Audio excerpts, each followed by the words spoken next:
Yuk jadi bagian dari dakwah kami. Dukung operasional dakwah dan sosial kami, raih pahala amal jariah yang terus mengalir sampai hari kiamat. Assalamualaikum warahmatullahi wabarakatuh. Alhamdulillah, wassalatu wassalamu ala rasulillah. Segala puji dan puja kehadirat Allah subhanahu wa ta'ala, juga salawat dan taslim kepada Nabi besar Muhammad sallallahu alaihi wa ala alihi wa sahbihi wasallam.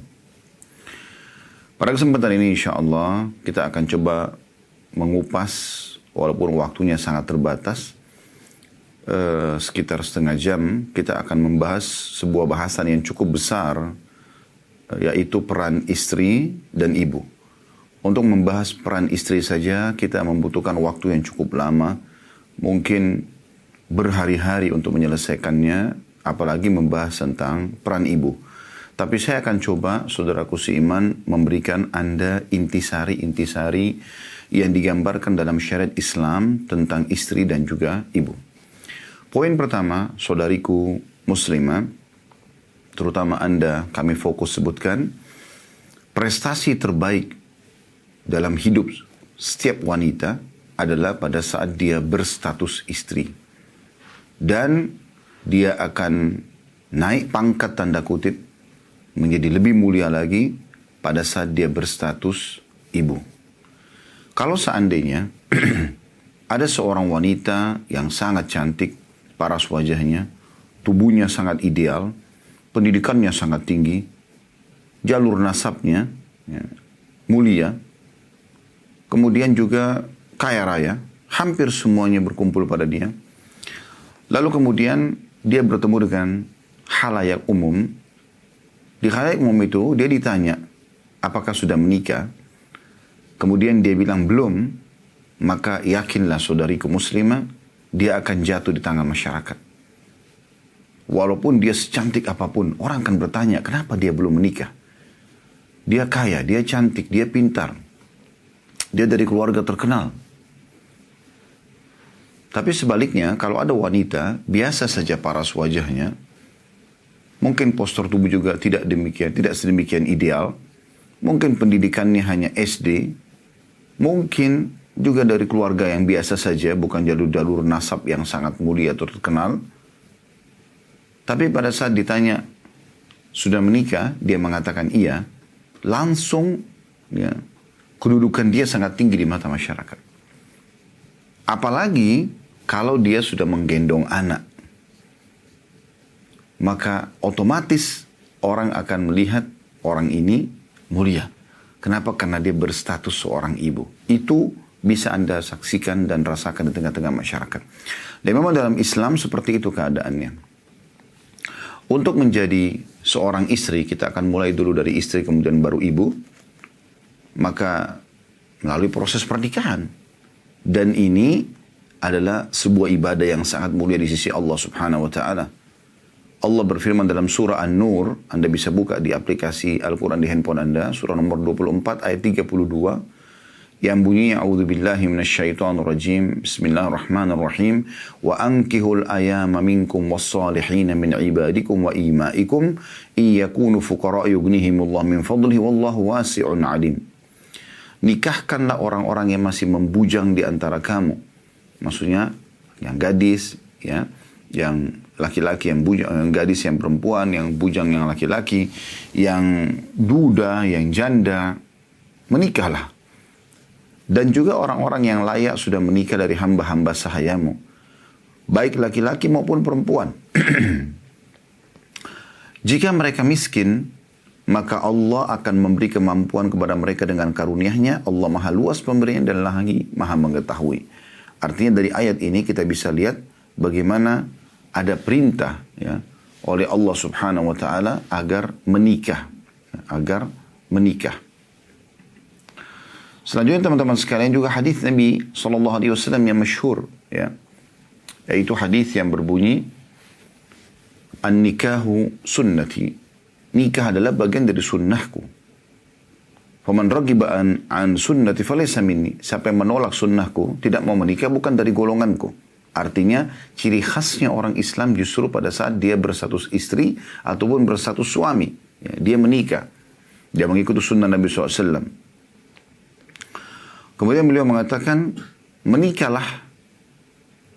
Fa inni mukathirun bikum umam yaumal qiyamah. Fa inni mukathirun bikum umam. Menikahlah karena sesungguhnya aku sangat membanggakan jumlah kalian nanti di depan umat-umat lain. Ya.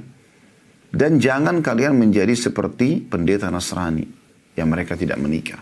Tapi di sini kita bisa lihat menikah itu untuk mendapatkan status istri ataupun suami. Kita bicara sekarang istri di sini, maka harus melalui proses pernikahan. Berarti dia sedang melakukan sebuah ibadah. Dan sekaligus saya mengajak semua bapak ibu yang hadir dalam acara ini, kalau ada di antara anda dulu menikahnya, itu karena disuruh oleh orang tua, karena hanya sekedar suka dengan pasangan, karena hanya umur, melihat teman-teman semua sudah menikah, maka rasanya ganjil kalau belum menikah, atau apapun faktor lain.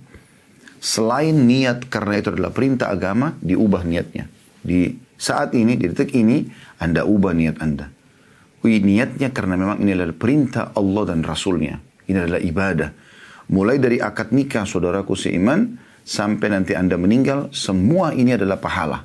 Selama anda niatkan ibadah kepada Allah subhanahu wa ta'ala. Lupakan semua indikasi yang lain yang berhubungan dengan masalah duniawi tersebut. Ya. Jadi ubah niatnya. Jadi ibaratnya orang kalau lagi puasa, anda bisa ambil pelajaran dari sini. Orang kalau puasa, selama dia berada di puasa dari mulai sahur sampai azan maghrib, maka apapun yang dia lakukan, dia berada di sebuah bahtera ibadah namanya puasa. Dia lagi duduk, dia lagi ngobrol, dia lagi tidur. Ada pahala di situ, pahala puasanya. Nah begitu juga dengan rumah tangga. Mulai akad nikah sampai meninggal, maka pahala semuanya. Seorang istri yang sibuk mengurus rumahnya, ya, melayani suaminya, menjadi istri yang terbaik, maka menjalankan kewajiban yang telah Allah bebankan, maka dia berada di bahtera ibadah. Walaupun ibu sedang nunggu dari pagi sampai malam pulangnya suami ke rumah, ya, dari masa dia keluar atau dari waktu dia keluar kerja, maka anda tetap dihitung ibadah oleh Allah subhanahu wa ta'ala. Tapi ingat, niatnya memang karena Allah subhanahu wa ta'ala.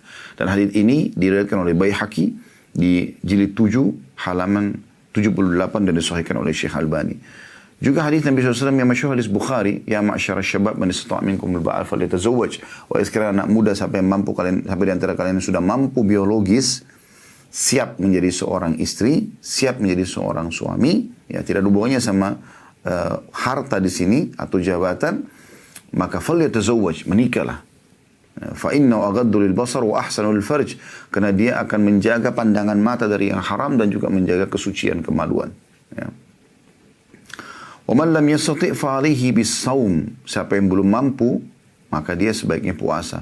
Fa innahu lahu wija, karena itu akan menjadi penolong baginya. Ada sini riwayat Bukhari nomor 5066, Imam Muslim 1402. Saudaraku seiman, menikah ini sunnah Nabi SAW dan sunnah para nabi-nabi, bukan hanya dalam Islam. Anda dengarkan hadis Nabi SAW diriwayatkan Tirmidzi nomor 1086 dengan sanad sahih. Arba'un min sunanil mursalin. Ada 4 yang merupakan sunnah utama yang selalu ditekankan oleh para nabi-nabi. Al-haya'u, sifat malu, wat-ta'attur, wangi, ya, bersih, was-siwak, membersihkan mulut dengan siwak atau sikat gigi, wat-wan nikah, dan menikah. Jadi ini memang bagian daripada agama, gitu kan. Dan juga dia menjadi penyebab Anda masuk surga kalau Anda sudah menikah. Karena mayoritas yang menyesatkan manusia, yang merusak imannya, justru karena kebutuhan biologis yang ada bergelora dalam jiwanya. Pada saat dia menikah, dia sudah punya pelampiasan yang halal. Makanya Nabi SAW mengatakan dalam sebuah hadis riwayatkan Al-Hakim, Tirmidzi, dan ini hadis yang sahih. Kata Nabi SAW, man waqahu Allahu syarra thnaini walijal jannah. Barang siapa yang telah Allah selamatkan dari 2 keburukan anggota tubuhnya, maka dia akan masuk ke dalam surga. Ma baina lihyaihi wa ma baina rijlaihi. Kalau dia berhasil menjaga yang ada di antara 2 pipinya, maksudnya lisannya, tidak ghibah, tidak fitnah, tidak berkata yang kotor, dan apa yang berada di antara 2 pahanya atau kakinya, maksudnya kemaluannya. Dan ini tidak mungkin kecuali dengan menikah. Dan ini poin yang sangat luar biasa, gitu kan. Nah, sebagai seorang istri, ada poin yang perlu digarisbawahi. Namun sebelumnya saya perlu sampaikan juga ada statement yang menarik dari Abdullah bin Mas'ud radhiyallahu anhu yang memotivasi agar menikah dan jangan menunda agar mendapatkan status istri ataupun suami kalau laki-laki ya. Abdullah bin Mas'ud berkata, seandainya aku tahu bahwa ajalku tinggal 10 hari lagi, 10 hari saja, maka niscaya aku tidak akan melewatkan malam-malam yang tersisa kecuali ditemani oleh seorang istri yang tidak berpisah denganku. Ya.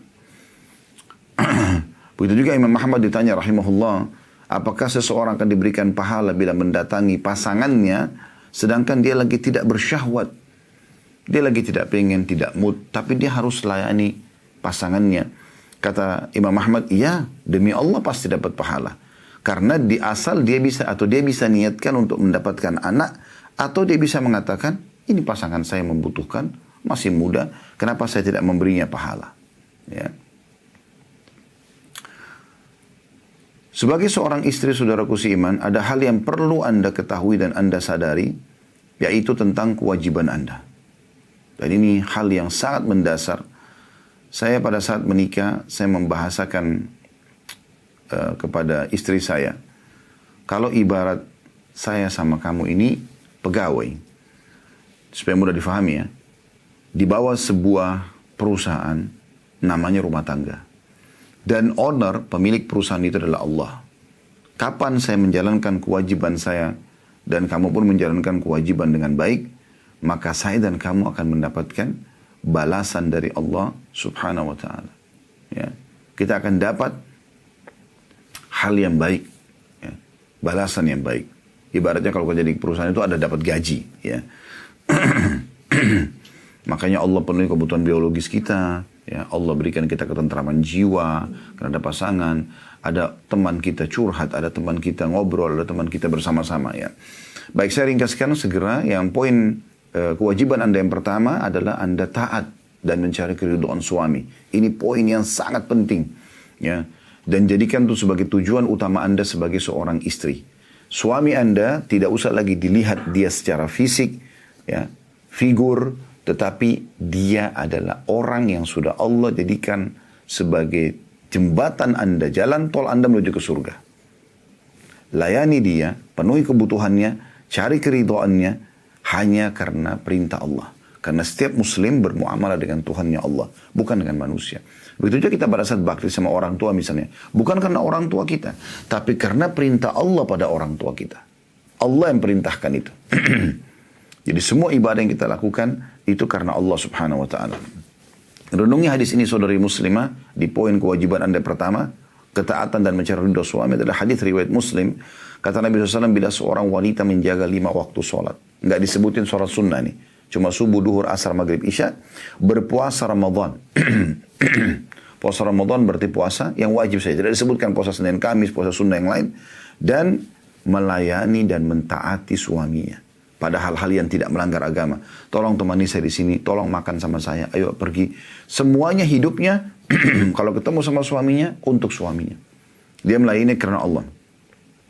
Maka bila ia meninggal, kata Nabi SAW, ia akan masuk surga dari 8 pintu surga yang ia inginkan.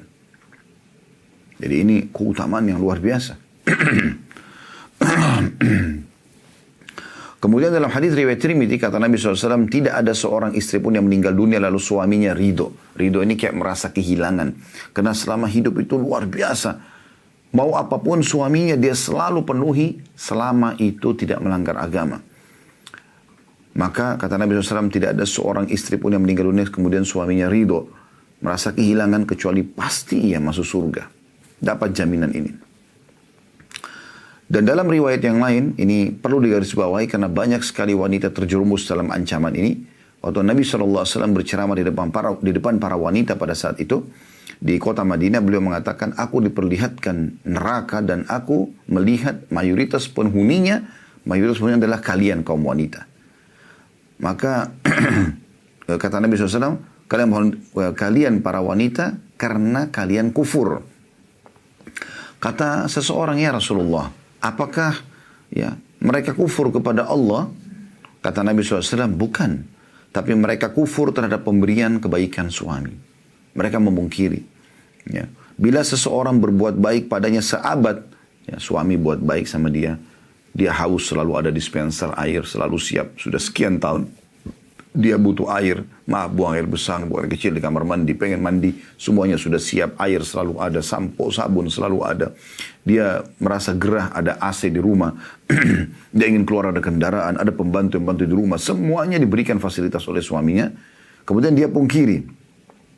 Kata Nabi SAW, bila seseorang berbuat baik sahabat, suami buat baik sahabat, lalu dia lihat satu kesalahan saja, maka si istri tersebut yang merupakan ahli neraka berkata, aku tidak pernah lihat satu kebaikan darimu sedikit, atau aku tidak pernah melihat satupun kebaikan darimu. Ini sebabnya mereka masuk ke dalam neraka. Artinya, selalu bersyukur kepada Allah SWT atas kebaikan suami dan berterima kasih pada dia. Hadis ini riwayat Bukhari dan Muslim. Ya. Kemudian dalam hadis yang An-Nasai kata Nabi SAW, Allah tidak melihat seorang istri yang tidak berterima kasih pada suaminya. Padahal ia butuh pada suaminya. Ya, jadi suami itu untuk dihormati, dimuliakan. Dan perlu anda ketahui, ya saudariku muslimah, kami kaum laki-laki, bila anda memuliakan kami, ya, jadi misalnya dengan bertutur kata yang santun, anda mendahulukan kami sebagai laki-laki, anda menghormati, maka sudah ada fitrah secara alami dalam diri kami, ya, itu pasti ada sifat kepemimpinan yang akan menaungi, ya, akan melindungi. Itu yang ada. Jadi kalau ada yang menanamkan kepada anda persepsi, ya, jangan tunduk sama suami, jangan melayani semua suami full misalnya, ya, seutuhnya, karena nanti kita seakan-akan terhina atau tertindas. Ini semua tidak benar. Allah pencipta lebih faham si laki-laki yang telah Allah ciptakan dengan karakternya. Maka Allah menyuruh anda untuk ini. Perhatikan hadits ini, hadits yang mulia sekali. Kata Nabi SAW dalam hadits Ibnu Hibban, 3 golongan yang tidak akan diterima sholat darinya. Juga amalan-amalan tidak akan, amalan lainnya semuanya, puasanya, zakatnya, sedekahnya, semua baca Qur'annya, tidak akan diangkat ke langit. 3 golongan. Yang pertama, seorang budak yang lari dari tuannya sampai ia kembali. Yang kedua, istri yang suaminya marah padanya sampai suami itu ridho padanya. Artinya sampai suaminya memaafkannya. Dan yang ketiga, orang mabuk sampai ia sadar. Ya. Aisyah berkata radhiyallahu anha dalam sebuah statement yang beliau sampaikan, dinukil oleh Ibnul Jauzi dalam Ahkamun Nisa di halaman 139, wahai sekalian wanita, bila kalian tahu hakikat hak suami kalian terhadap kalian, maka pasti seseorang dari kalian mengambil debu kaki suaminya dan meletakkan di pipinya. Ya, jadi memang sudah seperti itu. Syariat menggambarkan tentang masalah bagaimana dia melayani suami. Yang penting bukan hal yang diharamkan. Kalau diharamkan jangan sama sekali. Ya. Jadi kata Nabi SAW, la ta'ata illa fi ma'ruf, tidak ada ketaatan kecuali pada yang dibolehkan. Sama orang tua atau sama suami tidak boleh kecuali yang tidak berbau maksiat, ya. Dalam riwayat lain, la ta'ata li makhlukin fi ma'siyati khaliq, tidak ada ketaatan kecuali, ya, tidak ada ketaatan pada makhluk yang berbau maksiat kepada sang pencipta. Kemudian yang kedua, kewajiban anda selain taat adalah memenuhi kebutuhan biologis suami, ya. Jadi selalu memang melayani suami dari hal ini. Anda dandan, anda cantik, anda menawarkan diri, itu bukan aib sama sekali. Bahkan itu bagian daripada syariat Allah Subhanahu wa taala, karena kita sedang membahas peran istri dan peran istri dan ibu dalam Al-Qur'an dan Sunnah. Makanya saya banyak membacakan dalil.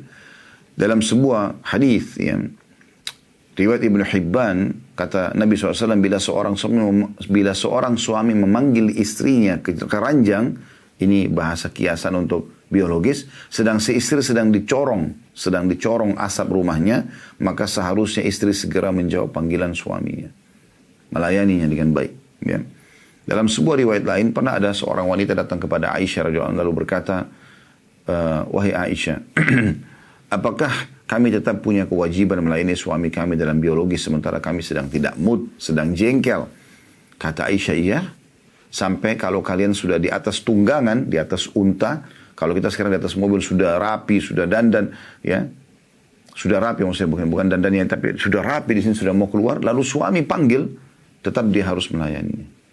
Ya, tetap dia harus melayaninya. Kemudian juga dalam riwayat yang lain, kata Nabi SAW dalam hadis riwayat Muslim, demi zat yang jiwaku dalam genggamannya, maksud demi Allah, tidak ada seorang suami memanggil istrinya ke ranjang, lalu sang istri menolak, kecuali Allah langsung, Yang ada di langit sana Allah Tuhan kita, yang berada di langit murka padanya sampai suaminya memaafkannya. Jadi memang dia melayani karena Allah subhanahu wa ta'ala. Ya. Dalam hadis riwayat Tabarani, jadi satu sisi ada ancaman kalau dia bengkalikan ini, satu sisi Allah berikan pujian. Ya. Kata Nabi SAW, sebaik-baik wanita kalian yang layak jadi istri. Ya. Dan juga layak dipertahankan dalam rumah tangga. Dalam riwayat lain adalah wanita ahli surga di antara kalian. Yang menyenangkanmu saat engkau memandangnya. Pakai baju yang suaminya suka, ya, menata rumah seperti yang suaminya suka, tutur kata yang suaminya suka, semuanya yang membuat suaminya selalu bergairah berada di sebelahnya gitu. Yang menyenangkan saat engkau melihatnya. Yang kedua, itu yang pertama. Yang kedua, mentaati bila engkau memerintahkan, suruh minta temani ke sini, temani makan, temani jalan dan segala macam. Yang ketiga, dan menjaga kehormatannya saat engkau sedang tidak bersama, baik pada dirinya, baik juga hartamu. Artinya yang ketiga ini tidak selingkuh, ya. Tetap dia setia dengan suaminya. Ini penyampaian, ya. Jadi perlu digarisbawahi, ibu-ibu jangan sampai dibisikkan oleh syaitan dengan mendengarkan materi seperti yang Anda mengatakan, bagaimana kalau suaminya, bagaimana, tidak usah pusing dengan suaminya. Anda sebagai seorang istri, bagaimana menjalankan tugas Anda. Kalau Anda sudah baik, suami Anda buruk, Allah punya cara nanti, ya, memberikan hukuman kepada suami Anda, atau bahkan menggantikan dengan suami yang lain yang lebih baik. Yang penting kita pada saat berstatus istri, begitu juga dengan suami. Status suami menjalankan yang terbaik. Bila terjadi sesuatu gejolak yang kita tidak inginkan dan ternyata sampai membuat perceraian terjadi, Allah punya cara menggantikan yang lebih baik daripada dia. Yang penting kita sudah saat bertugas sudah baik. Itu yang penting, ya. Kemudian juga dia harus tidak keluar rumah, masuk dalam poin ini, tidak keluar rumah di poin ketiga, ya, atau beraktivitas kecuali dengan izin suaminya, ya. Ini juga penting, ya, karena kata Nabi SAW di dalam hadis, ya, dan tidak boleh seorang wanita keluar tanpa izin suaminya. Atau dalam hadis lain, wanita manapun yang keluar tanpa izin suaminya maka dilaknat sampai dia kembali. Jadi ibu mau kemana, ibu sampaikan, ya. Ingat, semua ibu lakukan karena Allah subhanahu wa ta'ala, bukan yang lainnya. Bukan yang lainnya. Ini kurang lebih intisari daripada kewajiban seorang istri. Kita masuk, kalau Anda Allah karuniahi seorang anak, maka Anda punya kedudukan lebih besar lagi daripada itu. Ya.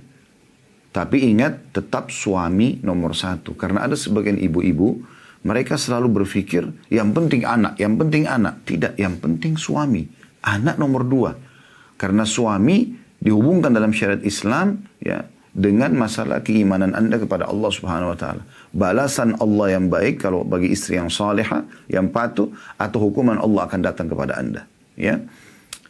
Nah, kalau Anda sudah menjadi seorang ibu, maka bertambahlah kedudukan Anda dan kemuliaan Anda, tapi tanpa membekalikan kewajiban sebagai suami. Ya. Hadis yang pertama, hadis yang sudah masyhur pada saat ada seorang sahabat, ya, yang bernama Muawiyah bin Haida al-Kushari radhiyallahu anhu. Beliau mengatakan, ya Rasulullah, man abar, wahai Rasulullah, siapa orang yang paling layak aku layani, aku bakti? Qala ummuka, maka Nabi SAW mengatakan ibumu. Qultu man abar, lalu aku berkata, siapa lagi setelah itu? Qala ummuka, dia mengatakan ibumu yang kedua kali. Qultu man abar, lalu dia mengatakan tiga kali. Lalu siapa lagi ya Rasulullah? Qala ummuka, dia mengatakan ibumu. Qultu man abar, lalu aku berkata yang keempat kalinya, qala abaka, thummal aqrab fal aqrab. Maka Nabi SAW mengatakan yang keempat kalinya, atau di empat pas yang keempat kalinya adalah ayahmu, kemudian setelah itu kerabat-kerabat terdekatmu.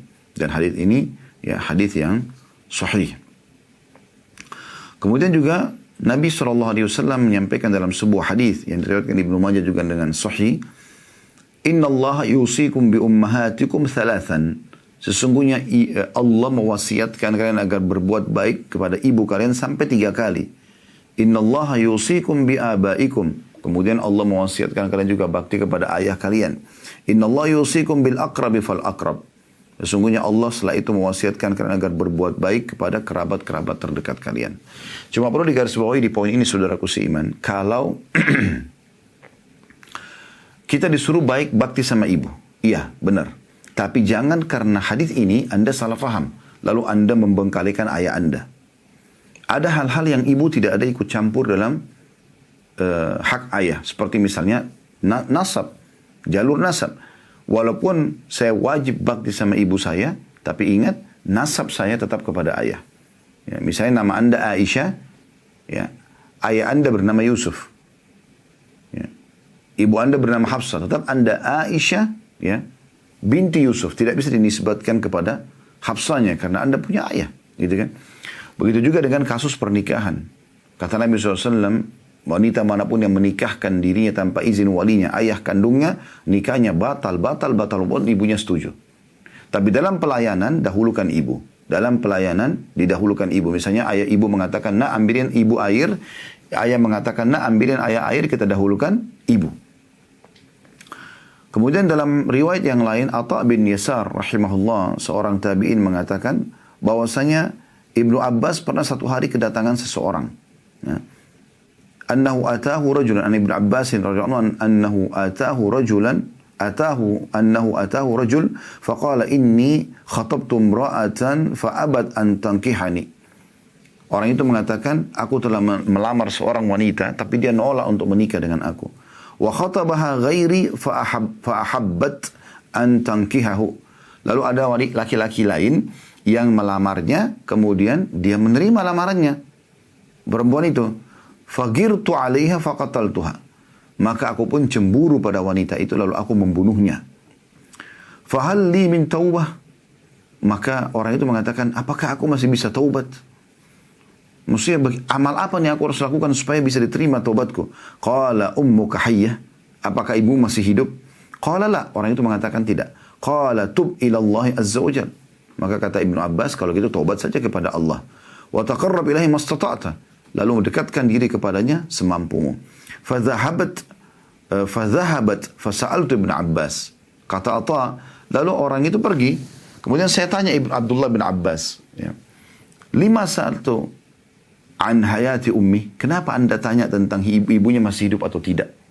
Qala inni la a'lamu amalan aqrabu ila Allah azza wa jalla min birril walidah. Kata Abdullah bin Abbas, aku tidak pernah tahu amalan yang paling mulia di sisi Allah, yang paling cepat memaafkan kesalahan-kesalahan, yang paling Allah cintai dibandingkan bakti dengan seorang ibu. Dan ini hadis diriwayatkan oleh Bukhari dalam kitab Adab Mufrad. Jadi hal ini luar biasa teman-teman sekalian. Bahwasanya kedudukan ibu itu sangat mulia, sangat mulia. Dan ini kalau kita ingin bahas bagaimana saya bahasakan, sangat luas bahasanya, dan ini tidak mungkin dalam setengah jam kita selesaikan semua, karena saya disampaikan oleh teman-teman panitia kalau waktunya cuma setengah jam, dan tepatnya sekarang sudah pas setengah jam dari waktu yang kita sampaikan. Tapi saya ingin menyampaikan bahwasanya kalau selama ibu Anda masih hidup, ayah Anda masih hidup, dan Anda jauh ataupun dekat dari beliau berdua, maka jangan sia-siakan. Ya, lakukan hal ini sebagai kesimpulan untuk penutupnya. Anda telepon ibu dan ayah setiap hari.